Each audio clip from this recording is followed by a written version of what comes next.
បានក៏ញាតិញោមពុទ្ធបរិស័ទទាំងឡាយថ្ងៃនេះអាត្មាភាពបាននិមន្តមកទស្សនាទឹកឡើងយ៉ាងខ្លាំងនៅបេតុងខាងភូមិតំណងក្រៅពោះទៅកាន់បេតុងខាងបាកោះឬយើងហៅថាភូមិកោះអណ្ដែតណាបេតុងចំណុចនេះវាស្ថិតនៅចន្លោះភូមិព្រែកតំណងផងភូមិកោះអណ្ដែតផងស្ថិតពីរស្រុកកោះស្ទឹងផងស្រុកស្រីសន្ធរផងហើយថ្ងៃនេះគឺជាថ្ងៃអង្គារទី18ខែសីហាឆ្នាំ2026វេលាស្មើនេះគឺម៉ោង 8:00 នាទីព្រឹកឃើញថាបងប្អូនជាបរិបទដែលនៅភូមិចិត្តនេះមានភូមិតំណងក្រៅភូមិតំណងក្នុងភូមិបាល់កោះកោះអណ្ដែតក្មេងៗសិស្សានុសិស្សអីបានមកទស្សនាទឹកហូរយ៉ាងសប្បាយរីករាយក្រៃលែងនៅវេលាព្រឹកមកនេះ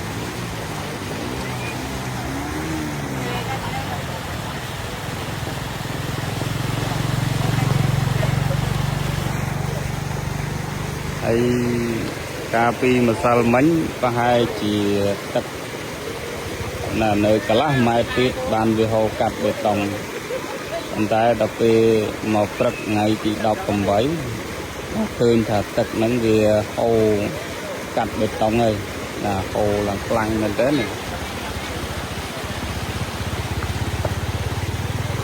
អញ្ចឹងសង្ឃឹមថាបងប្អូនប្រជាពលរដ្ឋជាពិសេសអាណាព្យាបាលដែលជាអ្នកថែរក្សាបុត្រាបុត្រីតូចពេលខ្លះសប្បាយក៏វាអាចคลายមកជាទុកបានដែរណាកាលណាបើយើងមានសេចក្តីប្រមាទបានន័យថាទ្វេប្រហែសកាលណាបើទ្វេប្រហែសវាអាចមានគ្រោះថ្នាក់អញ្ចឹងសប្បាយវាអាចคลายមកជាទុកបានប្រសិនណាបើយើងអត់មានការប្រុងប្រយ័ត្នកាលណាបើយើងអត់មានការប្រុងប្រយ័ត្នវាអាចសប្បាយคลายទៅជាទុកចឹងសូមបងប្អូនដែលជាអាណាព្យាបាលយកចិត្តទុកដាក់ពេលដែលនាំ